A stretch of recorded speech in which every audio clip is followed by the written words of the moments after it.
3 साल पहले जिस सैनिक के लिए पूरे गांव ने शहीद अमर रहे के नारे लगाए थे, आज वही सैनिक सीमा पर पकड़ा गया है, दुश्मन की वर्दी में, हाथ ऊपर, आंखों में डर और होंठों पर एक ही शब्द, मैं भागकर आया हूं, मैं अपना हूं।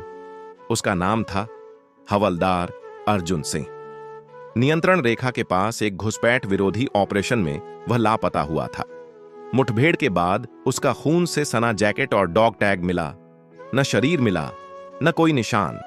भारतीय सेना की प्रक्रिया के अनुसार उसे शहीद घोषित किया गया। परिवार ने अंतिम संस्कार किया। पत्नी ने तिरंगे को माथे से लगाया और देश ने एक वीर खो दिया। लेकिन 3 साल बाद एक सर्द रात में सीमा पर संदिग्ध गतिविधि देखी गई। थर्मल इमेज में एक सशस्त्र आकृति भारतीय पोस्ट की ओर बढ़ रही थी। घेराबंदी हुई, चेतावनी दी गई, और जब उसे पकड़ा गया, चेहरा बदला हुआ, दाढ़ी, दुश्मन की वर्दी, पर आंखें वही थीं। पहचान जांच में नाम उभरा, अर्जुन सिंह, वही जिसे देश शहीद मान चुका था। पूछताछ शुरू हुई। अर्जुन ने कहा, मुझे उस रात जिंदा पकड़ लिया गया था।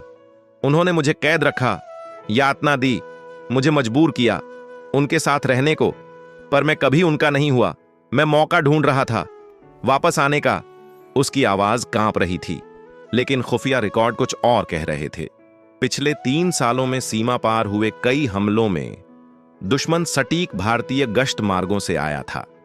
ऐसी जानकारी जो सिर्फ अंदरूनी सैनिक को पता हो। इंटरसेप्टेड संचार में एक गाइड का जिक्र था जो भारतीय पोस्टों को नाम से जानता था। फोटो विश्लेषण, चाल पहचान, ऊंचाई, कंधों का झुकाव, सभी मिलान एक ही ओर इशारा कर रहे थे, अर्जुन। अब सवाल यह नहीं था कि वह जिंदा कैसे बचा। सवाल यह था, इन 3 सालों में वह किसके लिए जीता रहा। मिलिट्री जांच में अर्जुन टूट गया। उसने स्वीकार किया, मैंने गोली नहीं चलाई, पर रास्ते दिखाए। मैं हर बार सोचता था, अगर मर गया तो देशद्रोही नहीं कहलाऊंगा, पर जीता रहा क्योंकि लौटना चाहता था। लेकिन युद्ध की सच्चाई कठोर होती है। रास्ता दिखाना भी मौत की दिशा तय करना होता है। रिकॉर्ड में दर्ज था, उन हमलों में भारतीय सैनिक शहीद हुए थे, जिनमें दुश्मन को वही रास्ते मिले जो अर्जुन जानता था। अंतिम पूछताछ में उससे पूछा गया, तुम कौन हो?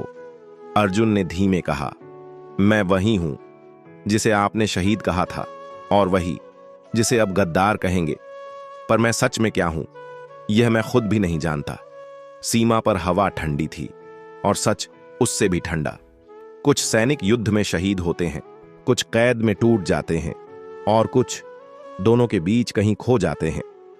अर्जुन सिंह भी लौटा था, लेकिन 3 साल की सीमा पार जिंदगी ने उसे ऐसा बना दिया था जिसे न दुश्मन अपना मान सका, न देश पूरी तरह स्वीकार कर पाया। युद्ध में सबसे बड़ी त्रासदी मौत नहीं होती। सबसे बड़ी त्रासदी होती है जब एक सैनिक जिंदा लौटे, पर उसकी पहचान कभी वापस न लौटे।